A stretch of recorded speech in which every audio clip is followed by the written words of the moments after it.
जय हिंद everyone, welcome back to AVKS academy. मैं नवीन शौकत एक बार फिर से स्वागत करता हूं एवीकेएस के इस प्लेटफॉर्म पे। इस वीडियो में हम बात करेंगे कि पेपर वन में सब्जेक्ट वाइज किस सब्जेक्ट से कितने क्वेश्चंस आए थे और उनका क्या लेवल था और उसका कट ऑफ पे क्या इंपैक्ट होगा। जल्दी हमारी ये वीडियो भी आएगी कि क्या आंसर की है, एग्जैक्ट आंसर की के साथ एक वीडियो आएगी डिटेल्ड आंसर की के साथ। उसके बाद प्रॉपर स्टूडेंट्स के से रिव्यू लेने के बाद, प्रॉपर लास्ट ईयर्स की एनालिसिस करने के बाद एक कट ऑफ एनालिसिस वीडियो भी आएगी, वो रात तक आपको अवेलेबल हो जाएगी। एक पेपर टू एनालिसिस वीडियो भी आएगी, वो विनेश इंग्लिश सर लेके आएंगे। चलिए इस वीडियो को स्टार्ट करते हैं। सबसे पहले अगर बात करूं कि पेपर ओवरऑल कैसा था, paper overall moderate to difficult की तरफ, मॉडरेट से थोड़ा सा टिल्ट था डिफिकल्ट की तरफ।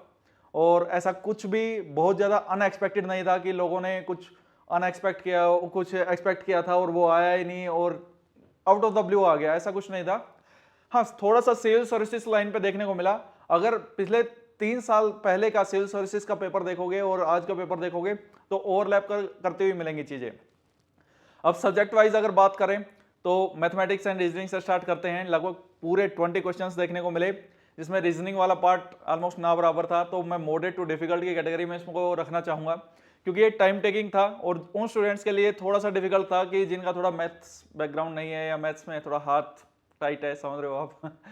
तो ऐसे क्वेश्चंस को करते हुए स्टूडेंट्स को थोड़ी डिफिकल्टी फेस करनी पड़ी होगी। और टाइम मैनेजमेंट पेपर वन में आज के इस पेपर में को देखने के बाद ऐसा लगा होगा कि टाइम मैनेजमेंट मोस्ट इंपॉर्टेंट चीज़ है। अगर आप टाइम मैनेज नहीं कर पाए होंगे तो थोड़ा सा इशू आया होगा इस चीज़ में।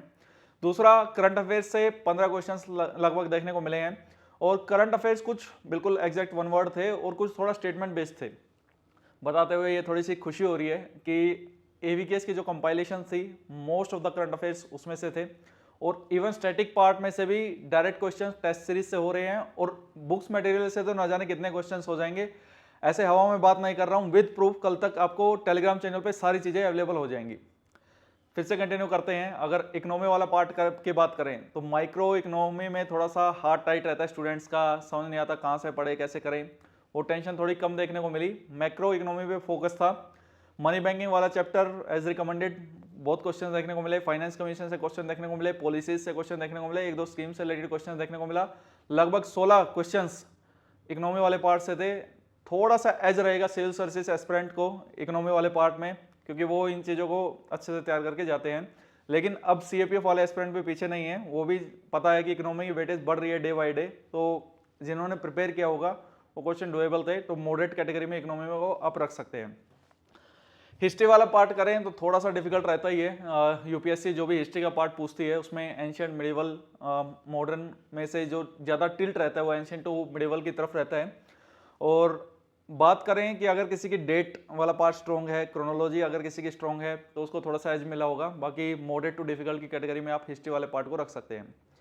पॉलिटी थोड़ी सी गायब थी आज के एग्जाम में। 3 से 4 क्वेश्चंस मेनली कमीशन बेस्ड पे, कुछ डायरेक्ट आर्टिकल्स बेस्ड पे, एक केस से रिलेटेड अनु बेनीवाल, वो एक्सपेक्टेड था कि वो क्वेश्चन आना चाहिए और क्लासेस में भी कवर किया गया है, नोट्स में भी कवर किया गया है, तो आई होप स्टूडेंट्स ने वो चीज़ें कर ली होंगी। आईआर की वेटेज, इंटरनेशनल रिलेशंस की वेटेज बढ़ रही है, तो एक्सपेक्टेड था ज़्यादा चीज़ें आई, इसीलिए डेडिकेटेड एक वीडियो इंटरनेशनल रिलेशन और इंटरनेशनल ऑर्गेनाइजेशंस पे एक वीडियो आ चुकी थी। वो सारी चीज़ें थी उसमें कवर हो रही थी और उसमें से 5 से 7 क्वेश्चन देखने को मिले जो ये ऐसे हो सकता है कुछ स्टूडेंट्स को बाउंसर लगे हों, लेकिन ये सदाबहार न्यूज़ है। सागर इनिशिएटिव, मिशन शक्ति, ये चीज़ें आपको पता होनी चाहिए। बेसिक पेपर 2 की क्लासेस में भी इन चीज़ों को इंटरनल सिक्योरिटी के दौरान कवर किया गया है। साइंस की बात करें तो एक ये थोड़ा सा डराने वाला सब्जेक्ट रहता है, लेकिन आज ऐसा कुछ देखने को नहीं मिला है। इजी टू मॉडरेट की कैटेगरी में मैं साइंस को रखूंगा, क्योंकि एनसीईआरटी से हो रहा था, मेनली पीवाईक्यूज से साइंस के क्वेश्चंस हो रहे थे। अगर किसी ने पीवाईक्यूज अच्छे से किए हैं और थोड़े बहुत सीडीएस के पीवाईक्यू भी कर लिए हैं, क्योंकि टेक्नोलॉजी वाला पार्ट से ज्यादा क्वेश्चन नहीं थे, इक्का दुक्का क्वेश्चन देखने को मिला था, तो साइंस बेसिक साइंस थी, वो चीजें हो रही थी, तो साइंस डुएबल थी। हो सकता है आप जिसका साइंस बैकग्राउंड नहीं है वो इस बात से खफा हो जाए कि आप कैसे बोल रहे हो इजी टू मॉडरेट, लेकिन कंपैरिजन करेंगे आप प्रीवियस ईयर से कि साइंस ऐसे पेपर में, चाहे वो सीडीएस है चाहे वो सीएपीएफ है, ऐसा माना जाता है कि डिफिकल्ट आएगी, लेकिन इतनी डिफिकल्ट नहीं थी कि उसको किया ना जा सके। क्वेश्चंस थे वो डुएबल थे, 60% क्वेश्चंस कोई भी कर लेगा। इजी मॉडरेट का मतलब ये नहीं होता कि 100% क्वेश्चन कर लिए। इजी मॉडरेट का मतलब है कि आप बुक जो मेन सोर्सेज हैं आप उनमें से पढ़ रहे हैं और उनमें से क्वेश्चन आ जा रहे हैं, ठीक है, तो वो जनरलाइज सोर्सेज से अगर क्वेश्चन आ जा रहे हैं तो इजी टू मॉडरेट की कैटेगरी में है। अगर आप उसको याद नहीं कर पा रहे हैं तो फिर इट्स योर मिस्टेक। ज्योग्राफी वाले पार्ट में मॉडरेट लेवल की ज्योग्राफी थी, और इन्वायरमेंट में कुछ मैच द फॉलोइंग में कोप 27, 28 ये सब मैच द फॉलोइंग में था, और 20 क्वेश्चंस देखने को मिले लगभग।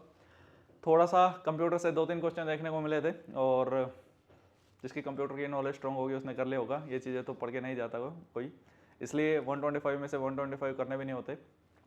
ओवरऑल अगर ये इजी है, ये मॉडरेट है, ये डिफिकल्ट है, तो मॉडरेट से थोड़ा सा टिल्ट है डिफिकल्ट की तरफ।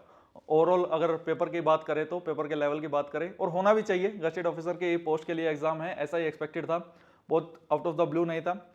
मैं पूरे दावे के साथ बोलता हूँ टेस्ट सीरीज और मटेरियल से जितने क्वेश्चंस हैं पूरा आपको प्रूफ बताऊंगा, और इसीलिए शायद चेहरे पे ये खुशी है कि एक सक्सेसफुली चीज़ों को, जिस चीज़ों पे हमने एक्सपेक्ट किया था, जो हमारी एनालिसिस है वो कहीं ना कहीं सफल हुई। बाकी स्टूडेंट्स कैसा करके आए हैं वो उनसे बात करने के बाद पता चलेगा, और तभी हम कट ऑफ पे बात कर पाएंगे। लेकिन ओवरऑल अगर मेरी एनालिसिस की बात करें कि पेपर के लेवल की बात करें तो कट ऑफ बहुत ज़्यादा हाई नहीं जाने वाली है, और बहुत ज़्यादा लो भी नहीं जाने वाली है, 110 के आसपास रहेगी। एग्जैक्ट क्या है वो पूरा मैं बता दूंगा, जो कट ऑफ एनालिसिस सबसे लास्ट में डिस्कस करेंगे, क्योंकि स्टूडेंट्स का रिव्यू सबसे ज़्यादा मैटर करता है इस चीज़ में, क्योंकि it's a competitive field and comparative manner में ही हमको इन चीज़ों में बात करनी चाहिए। कोई भी एक फैक्टर रिस्पॉन्सिबल नहीं होता कट ऑफ डिसाइड करने के लिए। जल्द ही आंसर की आ जाएगी, और जल्द ही आपके पेपर टू एनालिसिस आ जाएगी, जल्द ही कट ऑफ वीडियो आ जाएगी। मिलते हैं नेक्स्ट वीडियो में। Thank you so much and all the very best for your result.